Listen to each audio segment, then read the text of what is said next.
একটি প্লেনের সঙ্গে রানওয়েতে থাকা গাড়ির ভয়াবহ সংঘর্ষের ঘটনা ঘটেছে। রোববার রাতে যুক্তরাষ্ট্রের নিউ ইয়র্কের লা গার্ডিয়া বিমানবন্দরে এই ঘটনা ঘটে বলে জানিয়েছে কর্তৃপক্ষ। নিউ ইয়র্ক পুলিশ বিভাগের মিডিয়া অফিস সংঘর্ষের বিষয়টি নিশ্চিত করে বলেছে, নিউ ইয়র্ক বন্দর কর্তৃপক্ষের একটি গাড়ির সঙ্গে বিমানের সংঘর্ষটি হয়। তবে এই ঘটনায় কেউ হতাহত হয়েছেন কিনা সেটি জানায়নি পুলিশ। সংবাদ মাধ্যম এনবিসি নিউজ জানিয়েছে, রোববার স্থানীয় সময় রাত 11:38 দিকে এই ঘটনা ঘটে। এতে এখনো পর্যন্ত 4 জন আহত হয়েছেন।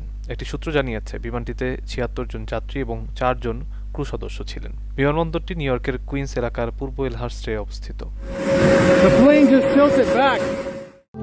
প্রবাসীদের জন্য নির্মাণ হচ্ছে দেশের প্রথম স্মার্ট সিটি, যেখানে থাকছে স্কুল, মসজিদ, হাসপাতাল, সুইমিং পুল, হেলিপ্যাড, পাঠাগার, জিম, সুপারমার্কেট, শিশু পার্ক সহ সকল নাগরিক সুবিধা।